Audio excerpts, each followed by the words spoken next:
Assalamu alaikum. Today we will be having conversation with Professor Farida Khanam on the companions of the Prophet. The companions or the Sahaba were the followers and disciples of Prophet Muhammad during his lifetime. Being eyewitnesses, they are the most authentic sources of hadith. What made companions stand out from the rest of humanity was a feeling of love and attachment for the faith of Islam. Just as people put all their energies and wealth into the pursuit of their own self interest, the companions put their all in the pursuit of Islamic interest. They built for the future of Islam as normal people will build for their own personal future. تو چلیے آج اسی موضوع پر بات کرتے ہیں فریدہ آپا کے ساتھ. السلام علیکم آپا، کیسے ہیں آپ؟ وعلیکم السلام. الحمدللہ، آپ خیریت سے؟ جی آپا الحمدللہ. آپا آج کا سبجیکٹ بہت ہی اچھا ہے آن کمپینینز آف دا پروفٹ، اور رسول اللہ نے ایک مرتبہ یہ بھی کہا کہ my companions are like stars which ever of you follow you will be rightly guided. حالانکہ اس حدیث پر بہت اوپینین ہے، لیکن میں نے اسی لیے یہ حدیث آپا لی کیونکہ اس سے صحابہ کے کیریکٹرسٹکس کے بارے میں پتہ چلتا ہے، ان کا جذبہ، ان کا اسلام، اللہ اور اللہ کے رسول کے لیے محبت، لوگوں کے لیے خیر خواہی اور ان کے سیکریفائزز. تو آپا سب سے پہلا تو میرا سوال یہی ہے آپ سے کہ آپ یہ بتائیں کہ what were the characteristics of the companions. Philip Hitti نے تو یہاں تک کہا ہے کہ they were like the nursery of heroes. تو اس کے بارے میں آپ بتائیں. اس دنیا میں جو سب سے بہترین لوگ تھے وہ پیغمبر تھے. اس کے بعد سیکنڈ بیسٹ جو ہیں وہ صحابہ ہیں. تو صحابہ کی جو بہت زبردست ان کے اندر صلاحیت تھی، اسی لیے ہٹی نے کہا ہے کہ عرب کے صحرا میں ایک نرسری آف ہیروز پیدا ہوئی. تمام کے تمام لوگ ہیرو تھے. ان کے اندر جو صلاحیتیں تھیں جس کو عرب المروہ کہتے تھے، مردانگی، مینلینس، مطلب فطرت کے زور پر ان کے اندر وہ تمام صلاحیتیں تھیں جو اللہ چاہتا ہے انسان کے اندر. اللہ نے جن صلاحیتوں کے ساتھ انسان کو پوٹینشلی پیدا کیا ہے. تو لیکن جب آدمی تمدن میں رہتا ہے تو تمدن کی خرابیوں کو وہ اپنے اندر اس کا انفلوئنس میں آ جاتا ہے. وہ صحرا میں تھے، وہ فطرت کے ماحول میں تھے، تو ان کے اندر کسی قسم کی خرابیاں پیدا نہیں ہوئیں. اگر تھوڑا موڑا کچھ تھا تو وہ اوپری تھی، بہت آرام سے وہ سب ڈی کنڈیشننگ اس کی ہو گئی. گہری کنڈیشنڈ جو ہوتے ہیں لوگ، گہرائی سے کنڈیشننگ ہوتی ہے تو وہ کسی طرح ختم نہیں ہوتی. تو اس وجہ سے صحابہ جو ہیں ہمارے لیے رول ماڈل ہیں. ہمیں سمجھنا چاہیے، صحابہ کے زندگیوں کو پڑھنا چاہیے اور ان سے ہمیں بہت زیادہ سیکھنا چاہیے. تو جو صحابہ تھے ان کے اندر ایک تو سب سے پہلے تو وہ بہت زیادہ بہادر تھے. اس کے جو الفاظ بول دیتے تھے اس پر پورے اترتے تھے، وعدہ کے پکے تھے. جھوٹ بولنا تو ان کو آتا ہی نہیں تھا، اسی لیے انہوں نے پیغمبر کی اتنی زیادہ مخالفت کی، لیکن کبھی نہیں کہا کہ وہ جھوٹے ہیں، کیونکہ وہ جانتے ہی نہیں تھے جھوٹ بولنا تو دوسرے کو کیسے کہہ سکتے تھے. اور جو شاید سب سے بڑی بات ہے کہ وہ حقیقت پسند تھے، ریئلسٹ تھے. فوراً حقیقت کے سامنے وہ سرنڈر کر دیتے تھے. آج جیسے کوئی سرنڈر نہیں کرتا، وہ اپنا کچھ نہ کچھ فالس ایکسکیوزز پیش کرتا رہتا ہے. ان کے یہاں کوئی ایکسکیوز نہیں تھا. ایک بار انہوں نے حق کو مان لیا تو مان لیا، پوری زندگی اس کے لیے وہ قربانیاں دیتے رہے. تو یہ سب سے بڑی بات ہے کہ مجرد حق کو پہچاننا، جو مولانا نے لکھا ہے اپنی کتاب پیغمبر انقلاب میں، کہ انہوں نے اس وقت حق کو پہچانا جب حق کے آگے پیچھے کوئی مادی جو ہیں بڑائیاں پیدا نہیں ہوئی تھیں. رسول اللہ صلی اللہ علیہ وسلم ایک عام آدمی نظر آتے تھے لوگوں کو. وہاں نہ وہ وہاں کے عرب کے لیڈر تھے، نہ کوئی بہت بڑی ان کی ڈیشنگ پرسنالٹی تھی، نہ اور کسی لحاظ سے وہ کوئی ٹاورنگ پرسنالٹی جس کو کہتے ہیں. تو اس طرح کا کچھ نہیں تھا. ایک عام آدمی لگتے تھے لوگوں کو.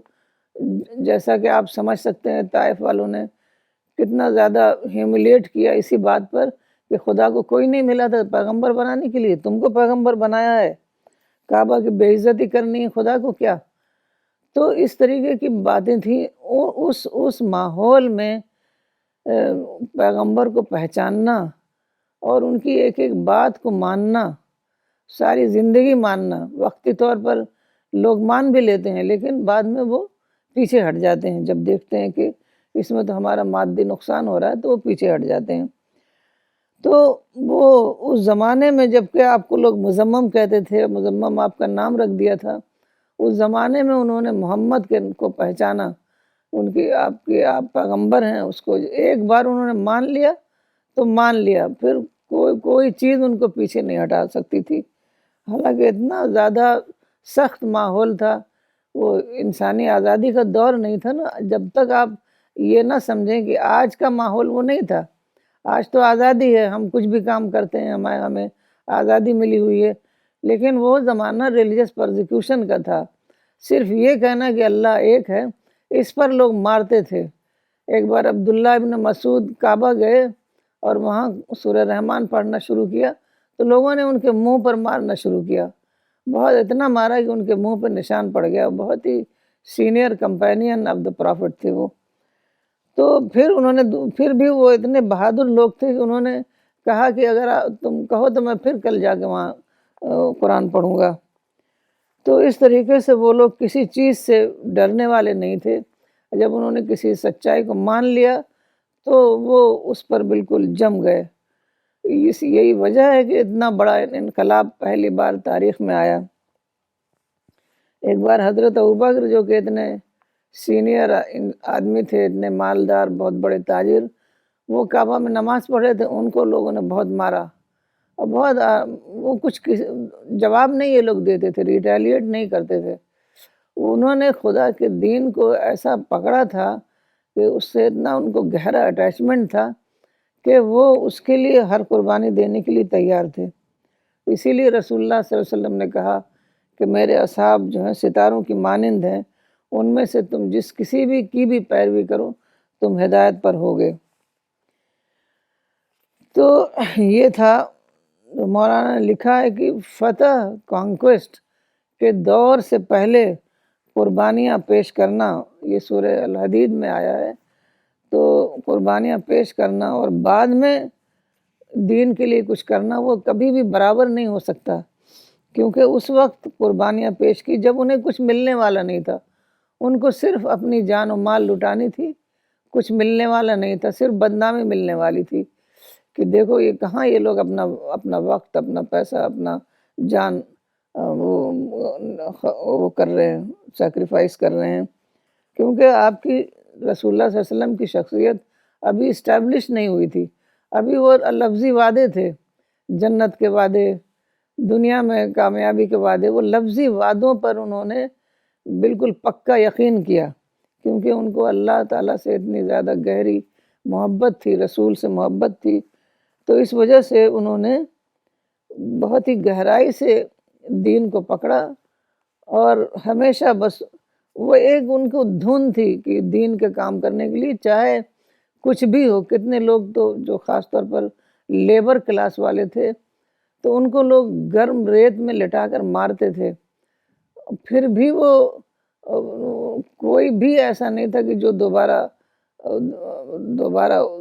رسول اللہ صلی اللہ علیہ وسلم کے دین سے واپس آ گیا ہو۔ وہ ہر طرح کی مصیبت سہنے کے لیے وہ تیار تھے۔ تو اسی وجہ سے صحابہ جو ہیں ہمارے لیے رول ماڈل ہیں۔ جی یقیناً آپا، اور کیونکہ آپ نے صحیح کہا کہ وہ رول ماڈل ہیں، تو میں چاہوں گا کہ کچھ صحابی کی زندگی کو لے کر آپ سے سوال کروں۔ جیسے آپا حضرت ابو بکر جو پروفٹ کے بعد سب سے پہلے خلیفہ بھی تھے، اور پروفٹ نے ایک مرتبہ یہ بھی کہا کہ amongst all men Abu Bakr obliged me the most with his companionship and wealth. Let there be no door of masjid closed for him. تو آپا میں چاہوں گا کہ ان کی زندگی سے لے کر آپ کچھ ہمیں کوئی سبق بتائیں ہم سب کو۔ حضرت ابوبکر جو ہیں وہ موسٹ سینئر کمپینین تھے پرافٹ کے، اور وہ حضرت ابوبکر حنیف تھے، کہ عرب میں دیکھیے جو حضرت ابراہیم علیہ السلام جو دین لائے تھے وہ دین تقریباً وہ مٹ چکا تھا، اور مثال کے طور پر نماز جب پڑھنے وہ جاتے تو نماز میں تالیاں بجاتے تھے، مطلب بالکل بھول چکے تھے۔ تو بہت سارے لوگ تھے جو وہ سمجھتے تھے کہ یہ اصل دین نہیں ہے جو پیغمبر ابراہیم لائے تھے، یہ تو کچھ اور ہی لوگوں نے بنا لیا ہے، تو وہ اس کی تلاش میں رہتے تھے۔ تو حضرت ابوبکر بھی ایک حنیف تھے، ٹروتھ سیکر جس کو ہم آج کہہ سکتے ہیں، تو وہ تلاش میں ہی تھے سچائی کے، اور حضرت رسول اللہ صلی اللہ علیہ وسلم کو وہ پہلے سے جانتے تھے کیونکہ وہ بھی تاجر تھے اور رسول اللہ صلی اللہ علیہ وسلم نے بھی تجارت کی تھی، تو پہلے سے جان پہچان تھی۔ تو جب انہوں نے سنا، ایک بار وہ تجارت کے سلسلے میں کہیں باہر گئے ہوئے تھے، جب وہ آئے تو لوگوں نے کہنا شروع کیا کہ ایک آدمی آیا ہے اور وہ کہتا ہے میں پیغمبر ہوں، اور کہتا ہے کہ ایک معبود کو مانو اور تم دوسرے معبودوں کو برا بھلا کہتا ہے۔ تو وہ فوراً رسول اللہ صلی اللہ علیہ وسلم کے پاس گئے کہ ایسی ایسی بات لوگ کہہ رہے ہیں، تو کیا بات ہے، اصل ماجرا کیا ہے؟ تو رسول اللہ صلی اللہ علیہ وسلم نے بتایا کہ مجھے خدا نے پیغمبر بنایا ہے، اور خدا ایک ہے، ایک خدا کی پرستش کرو، اور جو میں اس وقت نماز فرض ہوئی تھی تو نماز کے بارے میں بتایا۔ تو حضرت ابوبکر پہلے فریڈ مین ہیں، کیونکہ وہاں دو طرح کی اس سوسائٹی میں لوگ رہتے تھے، ایک غلام اور ایک فریڈ لوگ جو کہ ٹرائب سے تعلق رکھتے تھے۔ تو پہلے فریڈ مین ہیں جو اسلام لائے۔ سب سے پہلی خاتون تو خدیجہ جو اسلام لائیں، اس کے بعد حضرت زید اسلام لائے جو آپ کے غلام تھے، اس کے بعد حضرت علی جو کہ ابھی ان کی 10-12 سال کی عمر کے تھے۔ تو ایک سینئر آدمی جو تھا وہ حضرت ابوبکری تھے جو سب سے پہلے ایمان لائے۔ تو حضرت ابوبکر کی خاص بات یہ ہے کہ ان کو کوئی تردد نہیں ہے، کوئی ہیزیٹیشن نہیں، جیسے رسول اللہ صلی اللہ علیہ وسلم نے بتایا ویسے انہوں نے اس کو مان لیا، کیونکہ وہ رسول اللہ صلی اللہ علیہ وسلم کو جانتے تھے، اور رسول اللہ صلی اللہ علیہ وسلم پہلے الامین کے نام سے، الصادق کے نام سے مشہور تھے، تو جانتے تھے کہ وہ جھوٹ نہیں بول سکتے، تو اس وجہ سے انہوں نے فوراً آپ کی تصدیق کی۔ اور اسی طریقے سے ایک اور موقع پر، معراج کے موقع پر، جب معراج کی باتیں لوگوں تک پہنچی کہ وہ کہتے ہیں کہ ہم تو آسمان پہ جا کے سفر کر کے آئے ہیں، تو لوگ مذاق اڑا رہے تھے، تو حضرت ابوبکر آئے رسول اللہ کے پاس، اور رسول اللہ صلی اللہ علیہ وسلم نے بتایا، تو انہوں نے پہلے ہی کہہ دیا تھا کہ جب وہ کہہ رہے ہیں پیغمبر تو وہ بات صحیح ہوگی۔ پھر انہوں نے آ کے اور ڈیٹیل سے معلومات کی، تو اس وقت رسول اللہ صلی اللہ علیہ وسلم نے ان کو الصدیق کا لقب دیا۔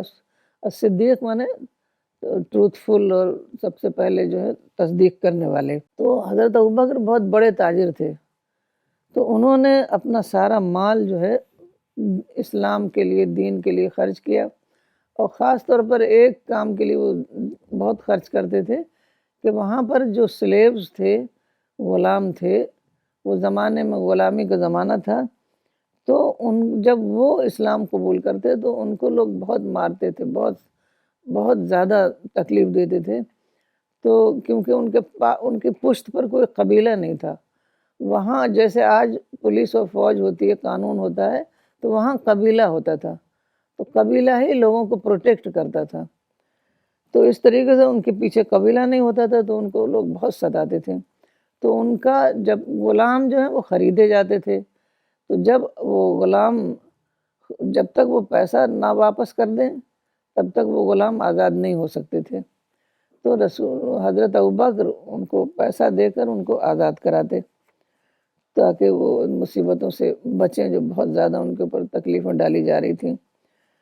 تو ہر موقع پر انہوں نے رسول اللہ صلی اللہ علیہ وسلم کا ساتھ دیا۔ ہجرت جیسے نازک سفر میں انہوں نے آپ کا ساتھ گئے، آپ کے بہت زیادہ سمجھدار تھے، بہت انٹیلیجنٹ تھے، اور بہت گہرا تعلق تھا رسول اللہ صلی اللہ علیہ وسلم سے، تو سب سے زیادہ خرچ کرتے تھے دین کے کام پر۔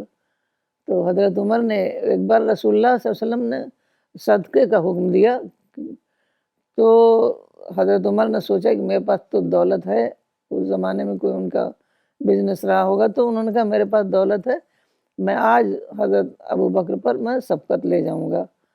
تو وہ اپنے پورے گھر کا جو گھر میں جو اثاثہ تھا تو اس میں سے آدھا مال لے کر رسول اللہ صلی اللہ علیہ وسلم کی خدمت میں حاضر ہوئے۔ وہاں گئے تو پھر حضرت ابوبکر آئے تو وہ پورا ہی مال لے آئے۔ تو رسول اللہ صلی اللہ علیہ وسلم نے پوچھا حضرت عمر سے پہلے کہ تم نے اپنے گھر کے لیے کیا چھوڑا ہے؟ تو انہوں نے کہا آدھا مال گھر میں چھوڑا ہے۔ تو حضرت ابوبکر سے پوچھا کہ تم نے اپنے گھر کے لیے کیا چھوڑا ہے؟ تو حضرت ابوبکر نے کہا کہ میں نے اللہ اور اس کے رسول کو گھر پر چھوڑا ہے۔ تب حضرت عمر نے کہا میں ابوبکر سے کسی معاملے میں آگے نہیں بڑھ سکتا۔ تو اتنے زبردست یہ لوگ تھے، اسی وجہ سے اسلامی انقلاب جو دنیا میں آیا، پوری عرب دنیا ایک بنی انہی لوگوں کی قربانیوں کی وجہ سے بنی۔ تو حضرت ابوبکر کا ایک بہت بڑا کارنامہ ہے تدوین قرآن، کیونکہ رسول اللہ صلی اللہ علیہ وسلم کے زمانے میں قرآن جو ہے وہ الگ الگ چیزوں پر لکھا جاتا تھا، کبھی ہڈیوں پر، کبھی چمڑے پر، کبھی کوئی کاغذ مل گیا تو الگ الگ لکھا جاتا تھا۔ قرآن پورا لکھا ہوا موجود تھا لیکن الگ الگ لکھا ہوا تھا اور وہ ایک بکس میں رکھا رہتا تھا۔ تو حضرت عمر کے ایک بار جنگ یمامہ میں بہت سارے حفاظ جو حافظ قرآن شہید ہو گئے، تو حضرت عمر کو بہت خطرہ ہوا کہ کہیں قرآن غیر محفوظ نہ ہو جائے۔ تو حضرت عمر نے یہ مشورہ دیا حضرت ابوبکر کو کہ تمام قرآن کو محفوظ کیا جائے، اور اس وقت بڑے بڑے صحابہ موجود تھے۔ تو حضرت ابوبکر نے حضرت زید کو انچارج بنایا اور لوگ اعلان کر دیا، چونکہ وہ خلیفہ تھے تو انہوں نے اعلان کر دیا کہ مسجد میں آئیں سب لوگ، اور جتنے بھی قرآن جس کے پاس لکھے ہوئے ہیں، لوگ چھوٹی چھوٹی چیزوں پر اپنے پاس قرآن کی کوئی سورہ لکھ کر اپنے پاس رکھے رہتے تھے، تو سب لوگ اپنے پاس جو بھی ریٹن ڈاکومنٹ ہے وہ سب لے کر مسجد میں آئیں اور ایک کمیٹی تشکیل دی اور سب نے مل کر اس کو چیک کیا ریٹن سے، اور جو حفظ کیا ہوا تھا لوگوں نے حافظے سے، تو وہ دونوں چیک کر کے، جس کو ڈبل چیکنگ سسٹم کہا گیا ہے، تو چیک کر کے پورا ایک بہت بڑا ارینجمنٹ کیا، بہت زبردست محنت کے ساتھ چیک کر کے پورا قرآن کو ایک مجلد شکل میں اس کو جمع کیا، جس کو ربا کہا جاتا تھا کیونکہ وہ چوکور تھا۔ تو اس طریقے سے قرآن جو ہے وہ محفوظ ہو گیا۔ تو یہ بہت بڑا کام حضرت ابوبکر کے زمانے میں ہو گیا، ورنہ تو اس میں بھی اختلافات پیدا ہو جاتے اور پھر ان اختلافات کا کوئی حل امت کے پاس نہ ہوتا۔ جی، اور آپا ایک چیز اور بہت امپورٹنٹ ہے جو ہم سب لوگوں کو سوچنی چاہیے کہ to spend in the cause of God in those days was very different. جیسے اگر آج کے ٹائم پہ اگر کوئی چیریٹی کرے یا ڈونیشن کرے تو اس کی بہت پریزز لکھی جاتی ہیں، اس کو بہت آنر دیا جاتا ہے، لیکن اس وقت یہ ماحول نہیں تھا 1400 سال پہلے۔ تب اس انسان کو انسین قرار دیا جاتا تھا یا پھر اس کو ڈاؤٹ بھری نظروں سے دیکھا جاتا تھا۔ تو اس لیے یہ سیکریفائز، وہ جذبہ اور بھی زیادہ ہو جاتا ہے اگر ہم اس ٹائم کو لے کر سوچیں کہ تب بہت زیادہ ریٹیلیشن تھا صحابہ کے لیے اور رسول کے لیے۔ تو یہ بہت امپورٹنٹ فرق ہے۔ آپا ایک چیز اور یہ بھی ہے کہ صحابہ اس طرح تھے کہ اسمالسٹ آف دا تھنگس کو لے کر بھی ان کے اندر ڈر آ جاتا تھا اللہ تعالیٰ کا۔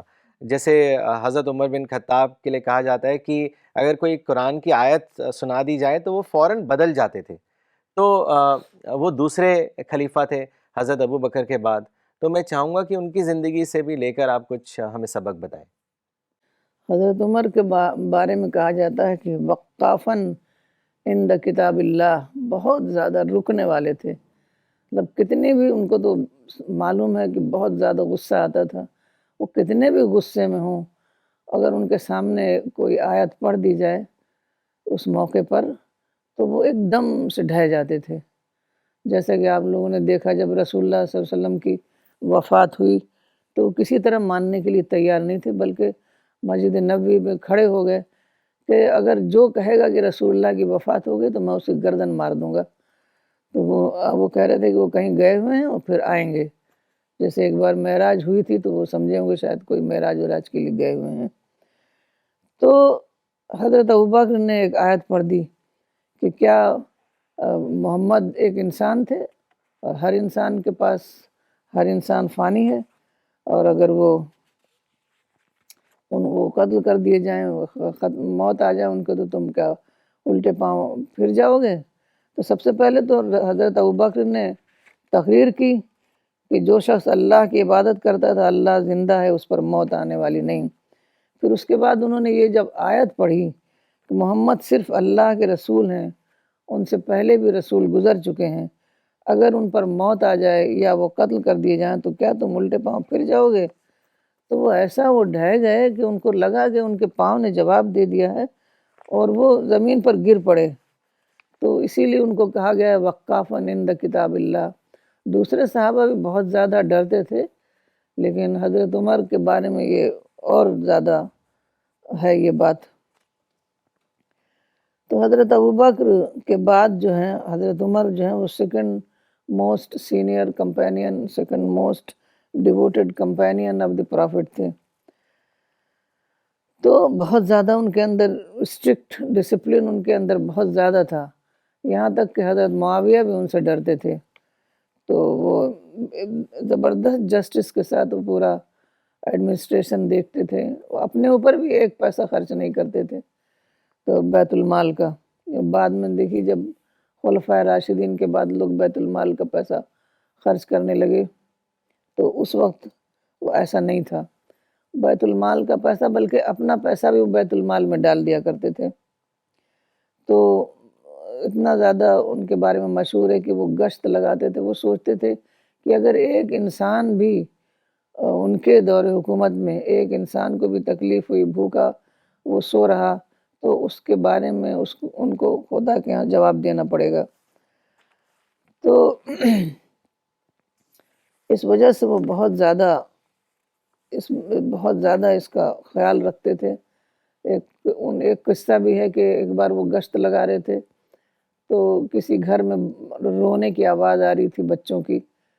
تو انہوں نے باہر سے سنا تو ماں کہہ رہی ہے کہ وہ کھانا پک رہا ہے، اور کھانا نہیں پک رہا تھا بلکہ اس میں پتھر ڈال دیا تھا اور بچوں کو بہلانے کے لیے کہ بچے سمجھیں کہ کھانا پک رہا ہے، انتظار کرتے کرتے وہ سو جائیں گے. تو جب انہیں یہ ساری بات معلوم ہوئی تو وہ خود گئے اور جا کے بیت المال سے اپنی پیٹھ پر سامان کھانے کا غلہ لے کر آئے اور اس کو دیا.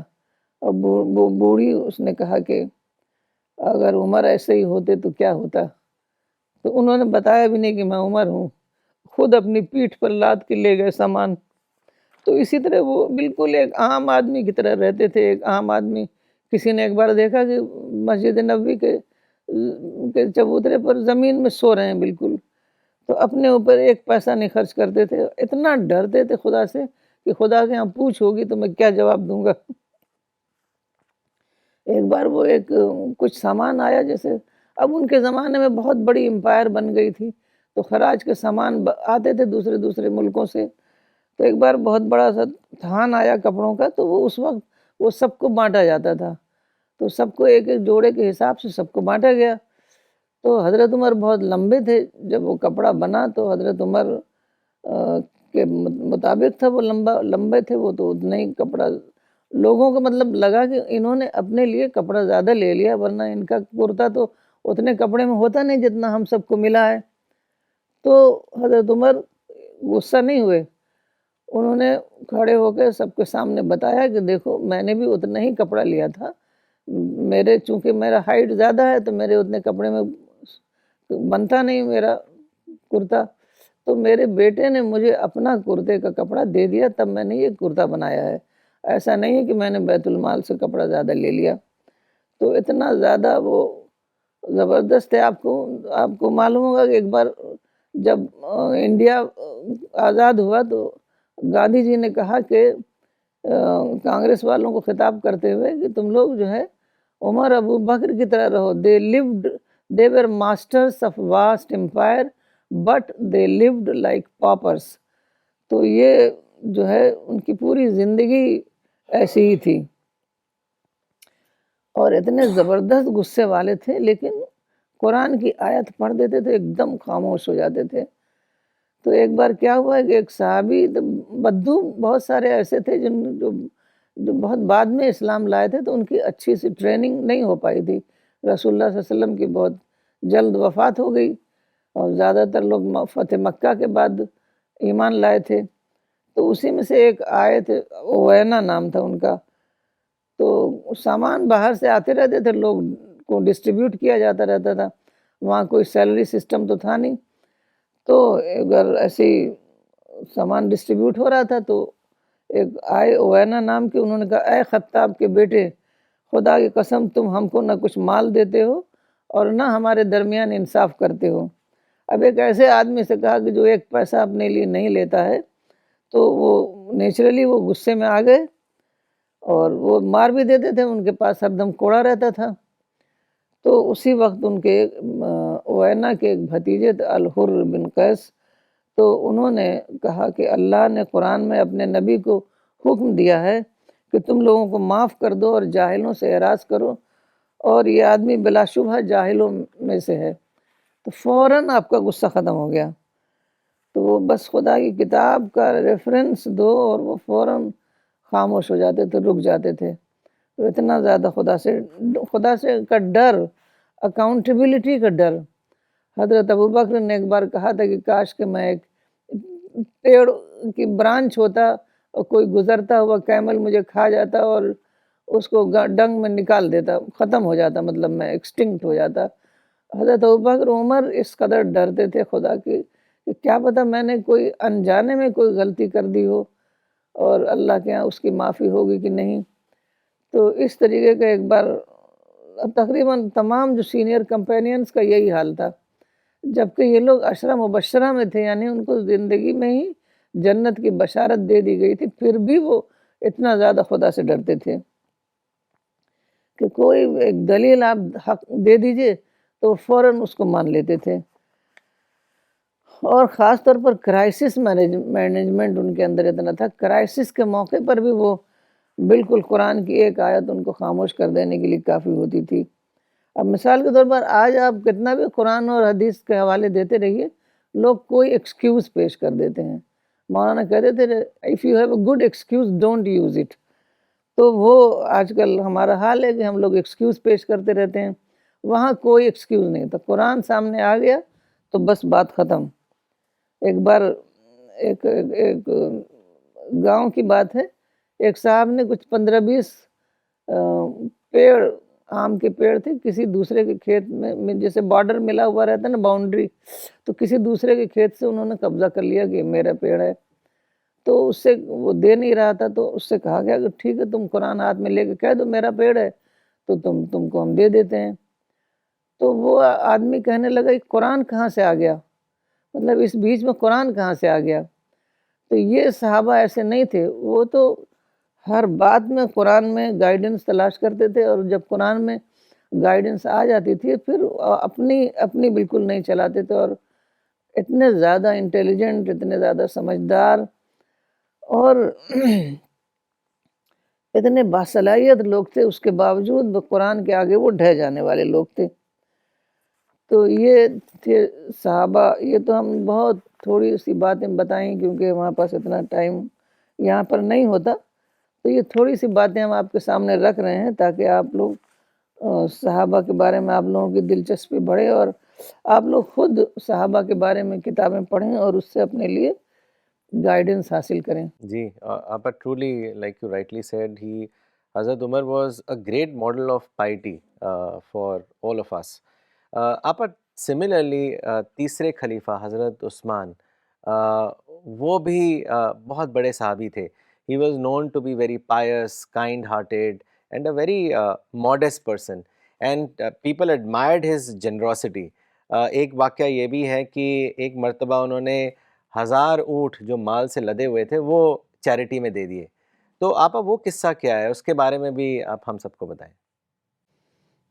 یہ لوگ بڑے بڑے تاجر تھے، یہ حضرت عثمان بھی بنو امیہ سے تعلق رکھتے تھے، اور بنو امیہ لوگ جو ہیں تجارت کرتے تھے. تو باہر جاتے تھے، ٹریڈنگ سسٹم تھا اس زمانے میں، اونٹ پہ سامان لے کے جاتے تھے، اونٹ پہ سامان لے کر آتے تھے۔ تو یہ بہت ہی حضرت عثمان جو ہیں حضرت ابوبکر کے دوست تھے، تو حضرت ابوبکر کو جب اسلام ملا تو انہوں نے اپنے دوستوں میں کافی اسلام کو پیغام کو پہنچایا اور بہت سارے لوگ ان کے ساتھی بن گئے۔ تو حضرت عثمان جو ہے رسول اللہ صلی اللہ علیہ وسلم کے داماد بھی تھے، اور خاص طور پر 2 بیٹیاں آپ سے بھی آئی تھیں۔ پہلے حضرت رقیہ کی شادی ہوئی تھی آپ سے، لیکن جب حضرت رقیہ کی وفات ہو گئی تب ام کلثوم سے ہوئی، تو اس طریقے سے ان کی بہت زیادہ درجہ تھا۔ تو جو ایک بڑا کام جو حضرت عثمان نے کیا، اور اس زمانے میں کے لحاظ سے وہ بہت بڑا کام تھا، کیونکہ حضرت ابوبکر نے ایک کاپی بنائی تھی، اسٹینڈرڈ کاپی قرآن کی۔ اب یہ تھا کہ لوگ اس میں سے لوگوں کو سب پورا قرآن زبانی ہی یاد تھا، لیکن سب کے جو ایکسنٹ الگ الگ ہوتا تھا، تو کئی بار ایکسنٹ الگ الگ ہونے سے معنی مطلب بھی بدل جاتا ہے۔ تو یہ ہوا کہ اب 10 قریش کے 10 لہجے کو تو اسٹینڈرڈ بنا دیا گیا، لیکن پھر اسی 10 لہجے پر ہی لوگوں کو رکھا گیا، کیونکہ جو بہت سارے لوکل ڈائلیکٹ تھے تو اس کے حساب سے لوگ الگ الگ طریقے سے پڑھتے تھے، لیکن یہ ہوا کہ ریٹن میں کم سے کم ایک ہی اسٹینڈرڈ طریقہ ہونا چاہیے۔ بولنے میں تو ہر آدمی ہر قوم کا الگ الگ لہجہ ہو ہی جاتا ہے۔ تو حضرت عثمان نے کیا کیا کہ جو وہ حضرت ابوبکر نے جو قرآن کی کاپی بنائی تھی، تو اس کی اب چونکہ وہ بہت بڑے ایک امپائر تھا اور ان کی بہت طاقت تھی، اس کے خلیفہ تھے وہ، تو وہ ایسا کام کر سکتے تھے، عام آدمی کر نہیں سکتا تھا۔ تو انہوں نے اس کی کاپیاں بنائیں اور ہر اسٹیٹ کو اس کی کاپیاں بھیجیں اپنے ارینجمنٹ کے تحت۔ اس وقت سینئر کمپینینس موجود تھے، تو اس وقت یہ ہو بھی سکتا تھا، بعد میں تو یہ ناممکن ہو جاتا۔ تو انہوں نے ہر اسٹیٹ کو وہ کاپیاں بھیجی، پھر اسی کاپی سے لوگ جو ہیں پھر نقل کرنے لگے قرآن کو۔ 2-3 کاپیاں آج بھی میوزیم میں موجود ہیں وہ۔ تو وہ بہت مالدار تاجر تھے، لیکن ان کی ایک بات تھی کہ وہ بہت زیادہ لینینٹ تھے، بہت زیادہ نرم دل تھے۔ اس کی وجہ سے لوگوں نے بہت فائدہ اٹھایا اور لوگوں نے بہت زیادہ مسائل بھی پیدا کیے، ڈسٹربنس کریٹ کیا اس کی وجہ سے، ریولٹ ہوا۔ وہ کہتے ہیں ان کو اوپر نیپاٹزم کا وہ لگایا کہ اپنے لوگوں کو آگے بڑھاتے ہیں۔ اصل میں کوئی انٹینشنلی ایسا کچھ نہیں تھا کہ اپنے لوگوں کو آگے بڑھانا، بلکہ یہ وہ اتنے نرم دل تھے کہ وہ سمجھتے تھے کہ اپنے لوگ جو ہیں وہ اپنے کنٹرول میں رہیں گے، اس وجہ سے وہ اپنے لوگوں کو جگہ جگہ انہوں نے رکھا۔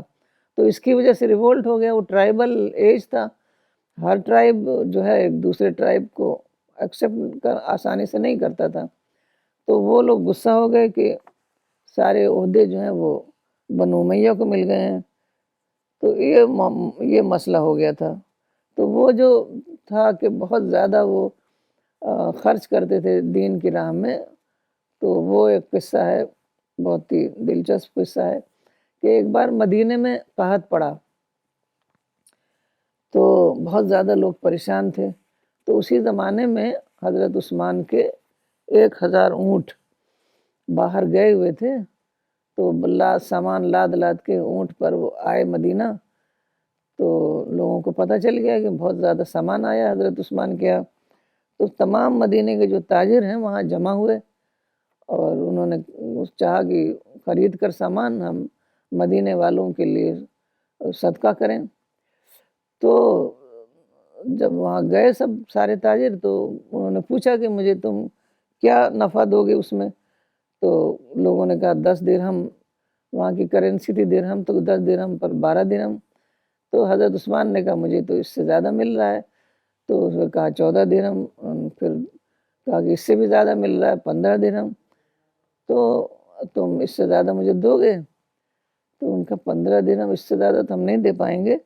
تو آپ نے کہا کہ مجھے تو 1 درہم کے بدلے 10 درہم مل رہا ہے۔ تو انہوں نے کہا سارے تاجر تو یہاں جمع ہیں، آپ کو کون 10 درہم دے رہا ہے؟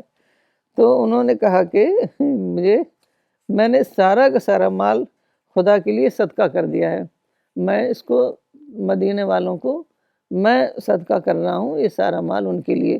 تو اللہ تعالیٰ کا وعدہ ہے کہ ایک نیکی کے بدلے اللہ تعالیٰ 10 گنا بدلہ دیتا ہے۔ چیپٹر 6 قرآن میں ہے، ورس 160، جو شخص نیکی لے کر آئے گا تو اس کے لیے اس کا 10 گنا بدلہ ہے۔ تو اس پر انہوں نے کہا، اے مدینہ کے تاجروں، گوار ہو کہ میں نے یہ تمام غذائی سامان اللہ کے لیے شہر کے ضرورت مندوں کو کے لیے صدقہ کر دیا۔ تو آپ یہ سوچئے کہ خدا کے اوپر ایک لفظی قرآن الفاظ ہی ہے نا، خدا دکھائی نہیں دے رہا ہے، جنت دکھائی نہیں دے رہی ہے، ان الفاظ پر اتنا گہرا یقین کرنا اور اسی کے مطابق اپنا عمل کرنا، تو یہ بہت بڑی بات ہے کہ خدا کے وعدوں پر یقین جو ہے آدمی کے حوصلے کو اتنا بلند کر دیتا ہے کہ بڑی سے بڑی قربانی بھی اس کے لیے کوئی مشکل چیز نہیں رہتی۔ یہ پیغمبر انقلاب میں مولانا نے لکھا ہے کہ اصل چیز جو ہے نا وہ گہرا کنوکشن ہے۔ تو ان لوگوں کو اتنا گہرا کنوکشن تھا کہ وہ بالکل لٹرلی اس کو اڈھیر کرتے تھے، لٹرلی اس پر یقین رکھتے تھے اور اسی کے مطابق اپنی پوری زندگی انہوں نے بسر کیا۔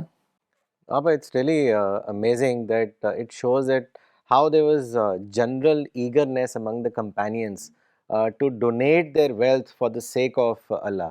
تو آپا میں چاہوں گا، کیونکہ یہ بڑے اچھے قصے ہیں، اس سے بہت زیادہ جو ہے ایک موٹیویشن ملتا ہے، تو میں چاہوں گا ایک اور صحابی تھے حضرت ابو دردہ، ان کا بھی ایک قصہ ہے کہ کس طرح انہوں نے اپنے ڈیٹ آرچرڈ جو تھا ان کا، وہ پورا کا پورا صدقہ کر دیا۔ تو وہ کیا قصہ ہے، اس کے بارے میں بھی ہم سب کو بتائیں۔ تمام صحابہ ایسے ہی تھے، بس یہ کہ سب کے پاس مال نہیں ہوتا تھا، تو وہ لوگ جو ہیں جو کچھ بھی ہوتا تھا وہ خدا کی راہ میں قربان کرنے کے لیے بالکل تیار رہتے تھے۔ تو اسی میں سے ایک ابو دردہ انصاری تھے۔ تو جب قرآن میں یہ آیت اتری، کون ہے جو اللہ کو قرض حسن دے، تو مطلب اتنا لٹرلی اس کو لیتے تھے قرآن کی باتوں کو کہ وہ گئے پیغمبر کے پاس اور انہوں نے کہا، کیا اللہ واقعی ہم سے قرض چاہتا ہے؟ پیغمبر نے کہا ہاں۔ تو انہوں نے کہا، اے خدا کے رسول اپنا ہاتھ لائیے۔ آپ نے اپنا ہاتھ ان کے ہاتھ میں دے دیا۔ پھر انہوں نے کہا کہ میرے پاس جو ہے میرا ایک باغ ہے، میں اس باغ کو اپنے رب کو قرض میں دیتا ہوں۔ تو اس باغ میں 600 درخت تھے۔ اب دیکھیے اس زمانے میں کتنے کم ریسورسز تھے، وہی کوئی اور ذریعہ معاش نہیں تھا، وہی ذریعہ معاش تھا۔ تو وہ جب انہوں نے ایک بار بیعت کر لی، کیونکہ وہ لوگ نہ جھوٹ بولتے تھے، وعدے کے پکے تھے، جو کہتے تھے وہ کر گزرتے تھے، تو بیعت کر لی تو کر لی۔ اسی وقت وہ گئے اپنے باغ میں، اس باغ میں ان کی بیوی بیٹھی ہوئی تھی ام دہدہ، اور ان سے کہا کہ تم باغ سے نکلو۔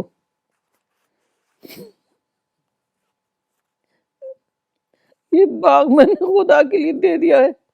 اور بیوی کو دیکھیے، انصار کی عورتیں بھی ایسے ہی تھیں، بیوی کو دیکھیے اسی وقت وہ باغ سے نکل گئی اور اپنے بچوں کو لے کر وہ باغ میں تھی۔ باغ دیکھ بھال عورتیں باہر نکلتی تھیں، یہ جو ہے نا یہ گھر میں عورتیں رہے، یہ سب بعد میں پیدا ہوا یہ کلچر۔ عورتیں باہر نکلتی تھیں اور اپنے باغ میں جاتی تھیں، وہاں کام کرتی تھیں۔ تو اس طریقے سے ہمیں بہت ساری مثالیں ملتی ہیں۔ تو وہ اپنے باغ میں تھیں، کچھ نہ کچھ کام کرتی ہوں گی، پیڑ جو بھی ضرورت ہوتی ہوگی۔ تو ابو دہدہ نے کہا، ام ابو دہدہ نے کہا کہ آپ کی تجارت کامیاب رہی، اور وہ فوراً باغ سے نکل گئی بہت خوشی خوشی، انہوں نے کوئی اعتراض نہیں کیا کہ پھر ہمارا کیا ہوگا۔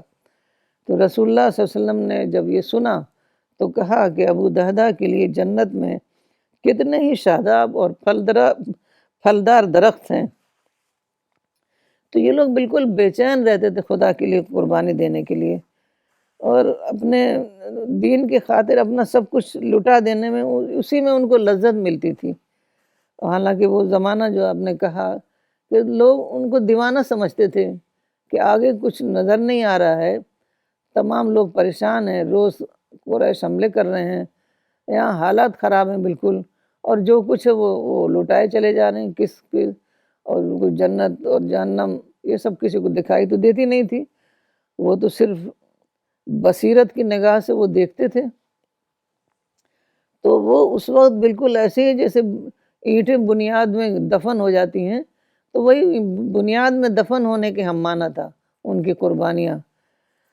تو اس طریقے سے اس وقت رسول اللہ صلی اللہ علیہ وسلم کا ساتھ دینا، جبکہ رسول اللہ صلی اللہ علیہ وسلم کی حیثیت اسٹیبلش نہیں ہوئی تھی، جبکہ جس کو کہیں کہ دور مذمم تھا، لوگ ہر وقت برا بھلا کہہ رہے تھے اور کوئی آپ کو بات ماننے کے لیے تیار نہیں تھا، آپ کی گریٹنس کو کوئی ماننے کے لیے تیار نہیں تھا۔ تو اس وقت یہ سب کرنا یہ بہت بڑی بات ہے، کیونکہ اس وقت نبوت جو ہے وہ کنٹروورشل نبوت تھی۔ آج کی طرح نہیں کہ آج آپ ایک مقدس ہیرو ہیں، آج تو اگر آپ کو کوئی کچھ کہہ دے تو سارے لوگ مخالف ہو جاتے ہیں اور حملہ کرنا شروع کر دیتے ہیں۔ تو معاصر رسول یعنی کنٹمپریری جو رسول ہے اس کو پہچاننا بہت ہی سخت مشکل کام ہے، اور جانتے ہیں آپ کہ اتنے پیغمبر آئے اس دنیا میں، لوگوں نے نہیں پہچانا، چند لوگوں نے پیغمبر کا ساتھ دیا اور اسی وجہ سے کبھی کوئی بڑا انقلاب نہیں آ سکا۔ یہ پہلی بار تاریخ میں ایسا ہوا کہ ایک گروہ نے پیغمبر کو پہچانا، اس کو ساتھ دیا، اس کے لیے تمام قربانیاں کی، تو تب ایسا ہوا کہ آپ دنیا کے سب سے بڑے انسان بنے۔ نہیں تو اکیلے کیسے کوئی بھی اتنے بڑے بڑے پیغمبر آئے، اکیلے کا کیا کام نہیں ہوتا، ایک بہت بڑی ٹیم چاہیے ہوتی ہے اتنا بڑا انقلاب لانے کے لیے۔ جی آپا، بہت ہی دل کو چھونے والا یہ انسیڈنٹ ہے، اور آپا اس سے پتہ چلتا ہے کہ صحابہ کا ان میں کتنا جذبہ تھا کہ اللہ کی محبت میں وہ ایک لمحہ بھی نہیں سوچتے تھے، اور اپنی پوری جو ان کی جو ویلتھ تھی، ان کا جو ٹائم تھا، وہ خرچ کرنے کے لیے تیار ہو جاتے تھے۔ اور آپا میں یہاں پر یہ بھی کہوں گا کہ آج بھی اگر کوئی شخص اگر اللہ کی محبت کے خاطر انسان کی خیر خواہی کے لیے اگر وہ کھڑا ہو، اپنے آپ کو انوالو کرے، تو اس کا ثواب بے حساب ہوگا۔ اور یہ اس حدیث سے بھی آپا ثابت ہوتا ہے، جس کو میں شیئر کرنا چاہوں گا، جس کی روایت حضرت انس سے ہے۔ تو انہوں نے بتایا کہ ایک مرتبہ رسول اللہ نے فرمایا کہ کیا میں تمہیں ان لوگوں کے بارے میں نہ بتاؤں جو نہ نبی ہوں گے اور نہ شہید ہوں گے، neither they will be prophets not martyrs, but اللہ کے یہاں ان کا اتنا اونچا مقام ہوگا کہ قیامت کے دن نبی اور شہید بھی ان پر رش کریں گے، اور ان لوگوں کا نور، ان لوگوں کے، یہ وہ لوگ ہوں گے جو نور کے خاص ممبروں پر ہوں گے اور پہچانے جائیں گے۔ تو صحابہ نے رسول اللہ سے پوچھا کہ یہ کون لوگ ہیں؟ تو رسول اللہ نے فرمایا یہ وہ لوگ ہیں جو اللہ کو محبوب بناتے ہیں، اور اللہ کے بندوں کا محبوب بناتے ہیں۔ تو حضرت انس نے کہا کہ یہ بات تو سمجھ آتی ہے کہ اللہ کو محبوب بناتے ہیں، پر یہ نہیں سمجھ آتا کہ اللہ کو کیسے وہ محبوب بنائیں گے اللہ کے بندے کے لیے۔ تو انہوں نے کہا کہ جب یہ لوگ اللہ کے بندوں کو حکم دیں گے ان چیزوں کے لیے، مطلب ان کے اندر یہ کیوریوسٹی یا یہ ڈیزائر پیدا کریں گے کہ وہ سب کام کریں جو اللہ کو پسند ہیں، اللہ کو محبوب ہیں، اور ان کاموں سے روکیں گے جو اللہ کو ناپسند ہیں۔ اور جب یہ لوگ وہ بات مان کر ایسا کرنے لگیں گے کہ اللہ کے نزدیک وہ کام پسندیدہ کام ہوگا، تو وہ اللہ کے محبوب بن جائیں گے۔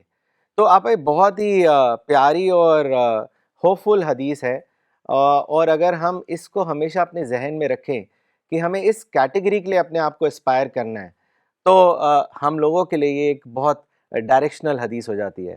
آپ اب میں ایک سوال ایک اور صحابی، بڑے صحابی جو حضرت خالد بن ولید ہیں، ان کے حوالے سے پوچھنا چاہوں گا۔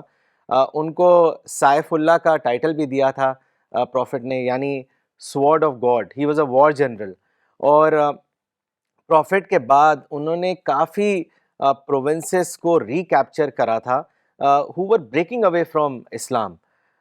تو آپا میں چاہوں گا کہ ان کی زندگی سے بھی آپ کوئی اگزامپل ہمیں بتائیں جو ہمارے لیے ایک سبق کی بات ہو۔ جی، جب کوئی مشن چل رہا ہو، خدائی مشن، تو صرف مال کی ہی قربانی درکار نہیں ہوتی، بلکہ اپنی ایگو کی قربانی، یہ بھی بہت بڑی قربانی ہے، کیونکہ بہت بار ایسا ہوتا ہے کہ لوگوں کی ایگو ہرٹ ہوتی ہے تو وہ مشن کو چھوڑ دیتے ہیں۔ تو یہ بھی مثالیں ہم کو بہت ملتی ہیں پرافٹ کے کمپینینز میں۔ تو خالد بن ولید کی ایک بہت زبردست مثال ہے یہ، کہ بہت بڑے جنرل تھے وہ، بہت بہادر، غیر معمولی قابلیت ان کے اندر، جنگی قابلیت ان کے اندر تھی۔ تو وہ جو ہیں تقریباً 100 جنگوں میں انہوں نے پارٹیسپیٹ کیا اور کسی جنگ میں وہ ہارے نہیں۔ تو اتنا زبردست وہ جنرل تھے وہ۔ تو بہت بعد میں وہ اسلام میں داخل ہوئے، لیکن رسول اللہ صلی اللہ علیہ وسلم نے ان کی بہت قدر کرتے تھے۔ تو اس کے بعد وہ جو ہے ارتداد میں، جب حضرت ابوبکر کے زمانے میں، اصل میں جب رسول اللہ صلی اللہ علیہ وسلم کی وفات ہوئی تو ارتداد پھیل گیا۔ لوگوں نے یہ سمجھا کہ رسول کی وجہ سے اللہ کی مدد آتی تھی، اب وہ مدد تو آئے گی نہیں، تو انہوں نے ریولٹ کر دیا۔ خاص ریولٹ ان کا یہ جہاد پر تھا اور زکوٰۃ پر تھا، کیونکہ اتنا مالی وسائل اتنے کم تھے کہ ان کو سمجھ میں نہیں آتا تھا کہ خرچ کرنا، کیونکہ ان کا اپنا ہی کام نہیں چلتا تھا۔ تو اس وجہ سے انہوں نے ریولٹ کر دیا۔ تو اس وقت حضرت خالد نے بہت بڑا رول ادا کیا اور ریولٹ کو ختم کرنے میں۔ پھر اس کے بعد انہوں نے شام میں اور عراق میں بہت بڑی جنگیں انہوں نے کی، اور اس میں سب میں انہوں نے کانکوسٹ ہوئی سب میں۔ تو اصل میں حضرت خالد کچھ ایسے کام کرتے تھے جو حضرت عمر کو پسند نہیں تھے۔ مثال کے طور پر کوئی شاعر نے بہت اچھا کوئی نظم پڑھی تو اس کو بہت زیادہ پیسہ دے دیا۔ پیسہ سب بیت المال کا ہوتا تھا اس زمانے میں، اور سب کو برابر ایکولی وہ ڈسٹریبیوٹ کیا جاتا تھا، صرف مطلب اسٹیٹ کے ریکوائرمنٹ کے لیے۔ کوئی بھی خلیفہ اپنے لیے کوئی مال نہیں لیتا تھا۔ تو اس طرح کی کچھ باتیں تھیں، وہ اپنی مرضی سے کچھ کام ایسا کر دیتے تھے۔ تو حضرت عمر ابوبکر سے ہی شکایت کیا تھا، لیکن حضرت ابوبکر نے ان کی صلاحیتوں کو دیکھتے ہوئے ان کو برقرار رکھا تھا۔ تو جیسے ہی حضرت عمر خلیفہ ہوئے ان کو معزول کر دیا، اور ایسے موقع پر معزول کیا کہ جب کہ جنگ چل رہی تھی اور وہ سردار تھے، جنرل تھے وہ، اور ابو عبیدہ ابن الجراح کو حضرت عمر نے سردار مقرر کیا۔ تو عین جنگ کے موقع پر ان کو بتایا گیا کہ وہ معزول کر دیے گئے ہیں، اور ایک عام فوجی افسر کی حیثیت سے وہ انہوں لڑنے لگے۔ تو اب چونکہ لوگ یہ سمجھنے لگ گئے تھے کہ خالد کی وجہ سے ساری فتوحات ہو رہی ہیں، حضرت عمر یہ نہیں چاہتے تھے کہ لوگ فتوحات کو خالد سے ایٹریبیوٹ کریں، بلکہ صرف اور صرف خدا سے ایٹریبیوٹ کریں۔ تو یہ بھی ایک مسئلہ تھا، وہ ایک دم ایک جو پرسنالٹی کلٹ ہوتا ہے وہ ڈیولپ ہو گیا تھا۔ تو اسی وجہ سے جب لوگوں نے سنا کہ حضرت خالد کو معزول کر دیا گیا ہے، تو وہاں پر لوگ خیمے میں رہتے تھے، خیمے میں تمام لوگ جمع ہوئے کہ آپ خلیفہ کے حکم کو مت مانیے، ہم آپ کے ساتھ ہیں۔ تو اب ایسے موقع پر یہی ہوتا ہے کہ وہ الگ ہو جاتے ہیں کہ ہم اتنی بڑی بے عزتی ہم برداشت نہیں کر سکتے۔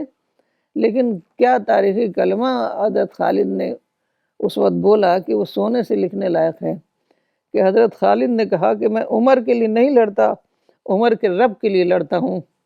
تو یہ بات ہے کہ وہ لوگ جو کام بھی کرتے تھے وہ خدا کے لیے کرتے تھے۔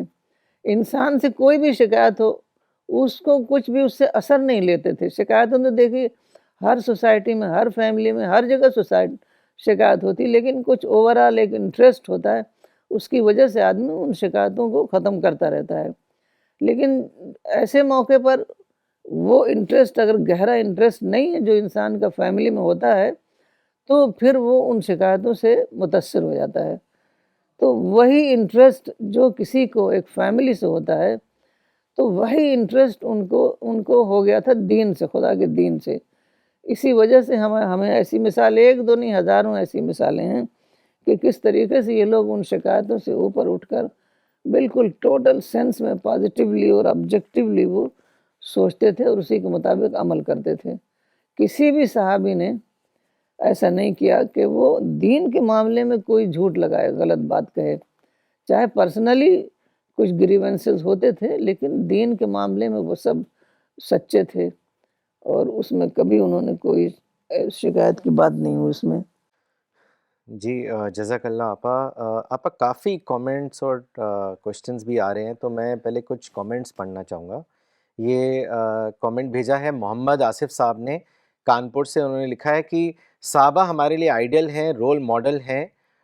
واقعی ہمیں ہماری زندگی میں جو بھی ہدایت لینی ہے صحابہ سے لینی ہے. ان کی لائف سے ہمیں اپنی زندگی میں اپلائی کرنے سے بہت سپورٹ ملتا ہے. پروفیسر نجمہ صدیقی نے دبئی سے لکھا ہے what a great session on صحابہ جزاک اللہ. مس فریدہ کامران نے پاکستان سے لکھا ہے صحابہ's focus was only for آخرت. They are the great motivator, thought provoking and informative lecture today. جزاک اللہ. مس قرۃ العین نے لکھا ہے very impressive illuminating and fruitful conversation about صحابہs. One of the best takeaway of today's enlightening conversation is that for all true seekers, Sahaba are the role models to follow. Narrating some specific virtuous incidents of Sahaba is really commendable to remind us of their greatness and God fearing. Imran Ahmed صاحب نے لکھا ہے ماشاء اللہ very inspirational talk. کس قدر پختہ ایمان اور یقین تھا صحابہ کا. واقعی سیرت رسول اور لائف آف کمپینینس کو پڑھنا چاہیے. اس سے ہمارے ایمان اور یقین میں کافی اضافہ ہوگا. جزاک اللہ آپا.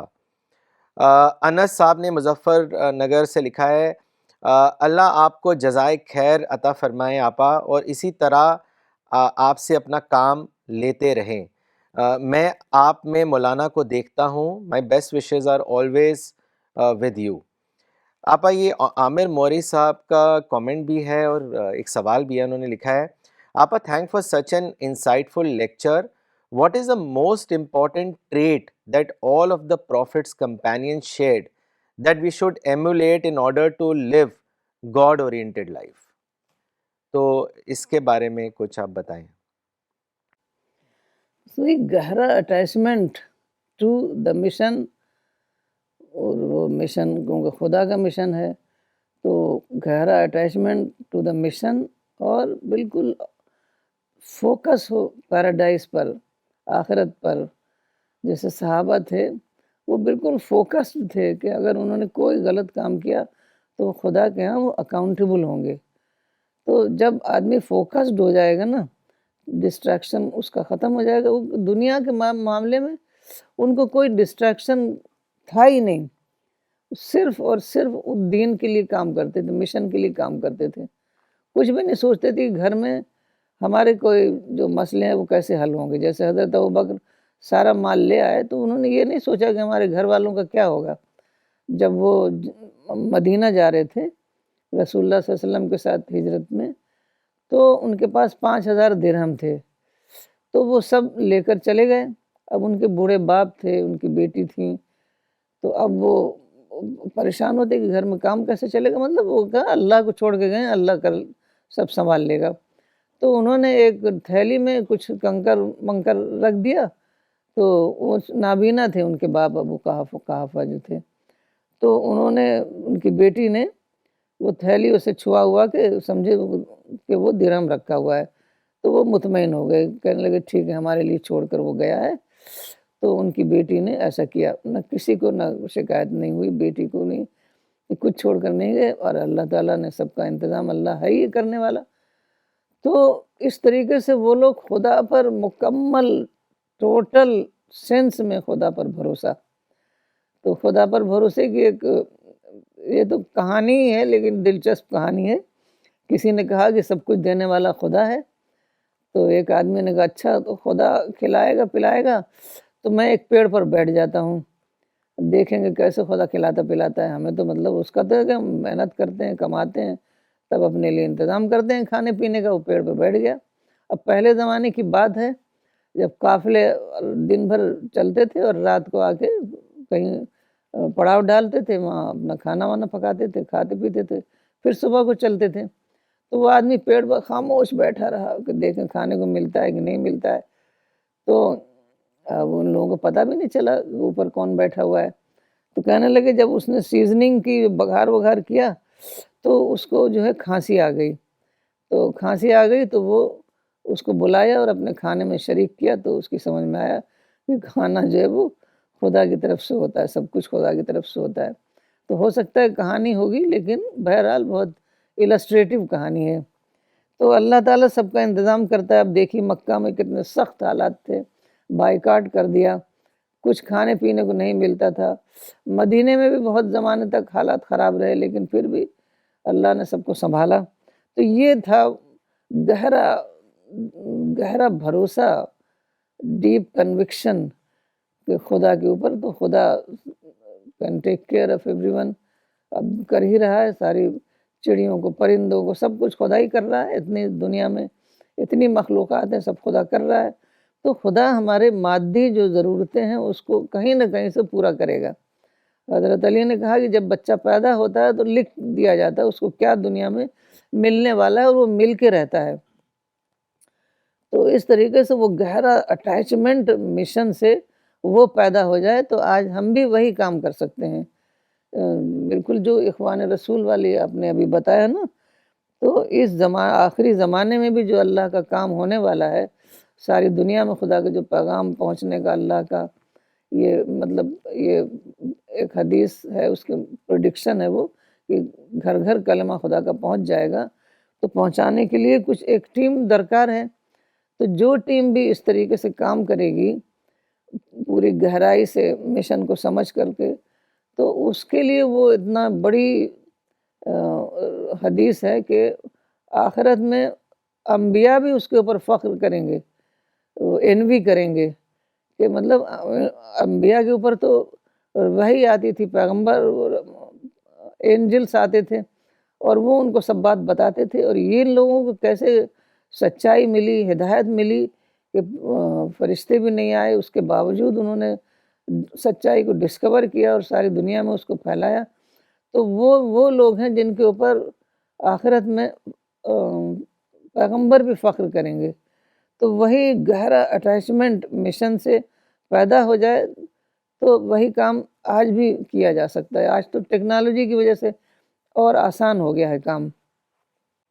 جی آپا ایک کامنٹ پڑھنا چاہوں گا جو محمد مونس اقبال صاحب نے بھیجا ہے دلی سے.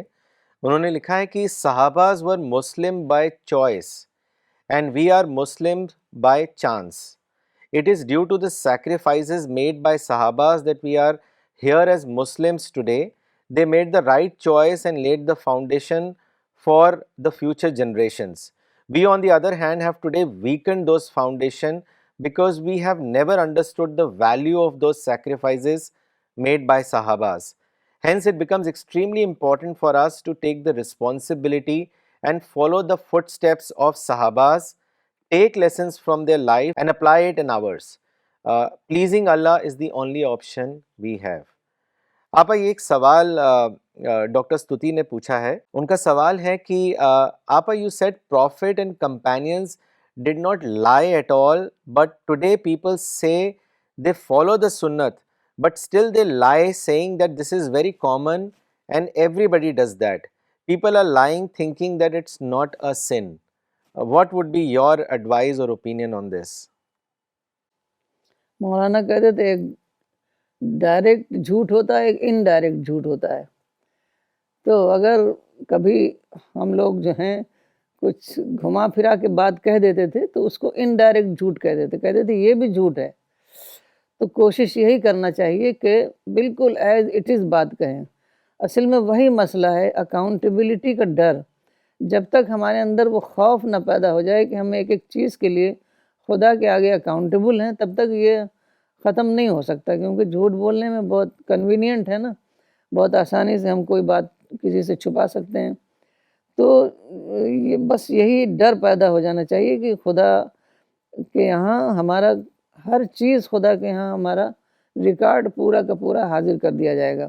دنیا میں تو وہ چھپ جاتا ہے، بڑے سے بڑا جھوٹ، بڑے سے بڑا کرائم، وکیل ہائر کر لیجئے، وہ سب اس کو کامیاب ہو جاتے ہیں اپنے کیس میں. لیکن خدا کے ہاں یہ سب نہیں چلے گا. خدا کے ہاں تو ہمارا جو ہے پورا کچا چٹھا سامنے رہے گا. صرف اگر ہم معافی مانگتے ہیں اور آئندہ ایسا نہ کرنے کی پوری طریقے سے ریزالو کرتے ہیں، تب ہمارے جو ہمارا اعمال نامہ ہے اس سے وہ ڈیلیٹ ہو جائے گا۔ تو اگر غلطی ہو جائے، بھائی انسان ہے، غلطی ہوتی ہے، تو اس کے لیے ہمیں بہت زیادہ خدا سے استغفار کرنا چاہیے، معافی مانگنا چاہیے۔ آپا جو چوتھے خلیفہ تھے حضرت علی، ان کے حوالے سے بھی میں ایک سوال کرنا چاہوں گا، کیونکہ آپ نے پہلے حضرت ابو بکر، حضرت عمر اور حضرت عثمان کی زندگی سے بہت اچھے سبق دیے ہم سب کو۔ تو حضرت علی سے بھی آپا ایک روایت ہے، اور حضرت ابن عباس سے بھی ایک روایت ہے کہ پروفٹ نے ان کے لیے دعا کری that he gets guidance to decide cases. دعا یہ کری تھی انہوں نے کہ give him steady of tongue and guidance to his heart. تو آپا ان کی زندگی سے بھی ہمیں بہت سبق ملتے ہیں، تو میں چاہوں گا کہ کچھ ان کی زندگی سے آپ ہم سب کو بتائیں، کوئی سبق ہم سب کے لیے۔ حضرت علی بہت زیادہ انٹیلیجنٹ تھے، بہت زیادہ سمجھدار تھے۔ انہوں نے بہت سارے، جس کو وائس سیئنگ کہتے ہیں، ان سے بہت زیادہ وائس سیئنگز ایٹریبیوٹڈ ہیں۔ اس میں ایک جو ہے وہ مولانا کہتے تھے، مینس ویلیو لائز ان ایکسلنس، مطلب جو بھی کام انسان کرے وہ بہترین کرے، اسی میں اس کی ویلیو ہے۔ یعنی کہ مطلب اس کو بہت پورے طریقے سے، اس کو بہترین طریقے سے اس کام کو کرے، تو اسی میں اس کو دنیا کی بھی سکسیس ملے گی، آخرت کی بھی ملے گی۔ نماز بھی پڑھے تو بہت زیادہ خشوع و خضوع سے پڑھے، ہر کام وہ بہترین طریقے سے انجام دے۔ تو بہت ساری ان کی سیئنگز ہیں، اس پر پوری ایک کتاب ہے۔ تو میں یہاں، اب چونکہ ٹائم کم ہے، میں صرف ایک واقعہ بتاتی ہوں کہ جب حضرت علی چوتھے خلیفہ بنے تو کتنے زیادہ یہ صحابہ لوگ جسٹس پر قائم رہتے تھے۔ تو دیکھیے، آپس میں لڑائی جھگڑے بھی ہوئے، حضرت علی حضرت معاویہ میں زبردست جنگیں ہوئیں، لیکن دین کے معاملے میں وہ بالکل ایز اٹ از بات کہتے تھے۔ دین کے معاملے میں کوئی شکایت نہیں کہ انہوں نے کوئی کہیں بھی دین کے معاملے میں جھوٹ بولا ہو، کوئی غلط بیانی کیا ہو۔ تو وہ جو جھگڑے ہیں وہ پرسنل ہیں۔ اور ایک بار دو صحابی، ایک حضرت معاویہ اور حضرت علی میں کوئی حضرت معاویہ سے حضرت علی کی برائی بیان کرنے لگا، تو انہوں نے بالکل اس کو چپ کرا دیا، خاموش کرا دیا کہ دیکھو، دین کے معاملے میں یہ بات نہیں چلے گی، جو ہمارے جھگڑے ہیں وہ دنیا کے معاملے میں ہیں، دین کے معاملے میں ہم علی کو کچھ نہیں کہیں گے، نہ کسی صحابی کو کچھ کہتے ہیں۔ دین کے معاملے میں بے انتہا سنسیئر یہ لوگ تھے۔ تو جسٹس پر اتنا زیادہ قائم تھے حضرت علی خلیفہ۔ اس وقت آپ یہ بات سمجھیے کہ پوری ایک امپائر قائم ہو چکی تھی، بڑے بڑے ملک فتح ہو چکے تھے، اس کے خلیفہ۔ تو حضرت علی کا ایک بار ایسا ہوا کہ زرہ گم ہو گئی، وہ جنگی پوشاک ہوتا ہے، تو وہ گم ہو گئی۔ تو ایک بار وہ نکلے باہر تو دیکھا بازار میں وہی زرہ کوئی بیچ رہا ہے۔ تو انہوں نے کہا کہ یہ تو میری زرہ ہے، لیکن اس نے دینے سے انکار کر دیا۔ اس نے کہا نہیں، یہ میری زرہ ہے۔ تو حضرت علی ایک خلیفہ ہوتے ہوئے اس کے ساتھ گئے کہ چلو قاضی کے ہاں چلیں، وہی فیصلہ کرے گا۔ تو قاضی شرح اس وقت وہاں کے قاضی تھے، تو وہاں گئے، تو وہاں بھی اس نے یہی کہا کہ نہیں، یہ امیر المومنین جھوٹ بول رہے ہیں۔ امیر المومنین حضرت عمر کے زمانے سے یہ خلیفہ کا ٹائٹل بنا تھا، لیڈر آف دا بلیورس۔ تو وہ کہتا ہے امیر المومنین جھوٹ بول رہے ہیں، پھر بھی امیر المومنین غصہ نہیں ہوتے کہ وہ ایک عام آدمی اور وہ خلیفہ۔ تو قاضی شرح نے کہا کہ حضرت علی سے کہ آپ گواہ لائیے، کیونکہ دو گواہ ہوتے ہیں، وٹنس جس کو کہتے ہیں۔ تو آپ کے پاس ساتھ میں حضرت حسن تھے آپ کے بیٹے، اور غلام تھے قمبر۔ تو قاضی نے کہا حسن کا تو میں گواہی قبول نہیں کر سکتے، کیونکہ بیٹے کی گواہی باپ کے معاملے میں وہ قابل قبول نہیں ہے۔ تو انہوں نے بیٹے کی قربانی، اب انہوں نے کہا کہ حسن تو جنت میں نوجوانوں کے سردار ہے، تب بھی انہوں نے ان کی گواہی قبول نہیں کی۔ تو حضرت علی نے قاضی شرح سے کچھ نہیں کہا کہ ایسے یہ غلط کر رہے ہیں آپ، کچھ نہیں کہا، نہ غصہ ہوئے، نہ کچھ نہیں کیا کہ میرے خلاف آپ نے فیصلہ کیا، بلکہ اس فیصلے کو انہوں نے قبول کر لیا۔ تو اب جب قبول کر لیا تو وہ آدمی اتنا متاثر ہو گیا، کہنے لگا کہ اتنی عجیب بات ہے کہ قاضی امیر المومنین کے خلاف فیصلہ کرے اور وہ اس کو مان لے. تو وہ اسی وقت وہ حضرت علی کا فالوور بن گیا، اور وہ ذرا مطلب حضرت علی نے کانشنس کو اویکن کیا اس کے، اور وہ مان گیا. قانون سے وہ نہیں مان رہا تھا، تو وہ ذرا واپس دینے لگا. تو حضرت علی نے کہا نہیں، ذرا اپنے پاس ہی رکھو. اب وہ ان کا فالوور بن گیا ہے، تو پھر اس کو اور پیسہ بھی دیا، اونٹ بھی دیا اس کو. تو حکمران جو ہیں یہ خاص طور پر چاروں خلیفہ راشد جو تھے، وہ اپنے آپ کو قانون سے بالاتر نہیں سمجھتے تھے، بلکہ ایک عام آدمی کی طرح وہ ان کا ہر کام ہوتا تھا. بالکل وہ کبھی بھی انہوں نے اپنے آپ کو سپیریئر کسی سے نہیں سمجھا. کوئی تنقید کر دیتا تھا، کوئی کچھ بھی کہہ دیتا تھا، تو اس کا دلیل سے جواب دیا کرتے تھے. تو یہ ایک بالکل اس زمانے کے لحاظ سے ایک استثنائی ایکسیپشنل اگزامپل تھی، کیونکہ اس زمانے میں حکمراں تو بالکل ٹچ میں ہی نہیں تھا عوام کے، اور کہاں کے برابر ان کے اس آدمی کے ساتھ وہ برابر چل رہے ہیں، جا رہے ہیں قاضی کے یہاں، قاضی سے اپنے خلاف فیصلہ سن رہے ہیں، اس کو ایکسیپٹ کر رہے ہیں. تو یہ تو بالکل اب کہانی لگے گا. تو مولانا لکھتے ہیں کہ افسانہ یہ افسانہ تھا. افسانے میں تو ہوتا ہے کہ حکمراں جو ہے اتنا عادل ہے، یہ ہے وہ ہے. تو افسانے کو اصحاب رسول نے حقیقی زندگی کا ایک واقعہ بنا دیا. تو یہ ایسے بے حساب واقعات ہیں. تو اسی لیے میں بار بار کہتی ہوں کہ آپ لوگ صحابہ کی زندگیوں کو پڑھیے اور اس سے اپنے لیے لرننگ لیجیے. Jazakallah Appa, thank you. Today's talk was indeed very inspiring, very enlightening, and I would say that it was very spirited. And I'm sure all those people who are watching today's conversation on the companions of the Prophet, they are filled with God consciousness and the jazba to do more and more of dawah work. Thank you, Appa. Thank you for watching today's program. We will be back next Sunday, 10:30 a.m. Thank you.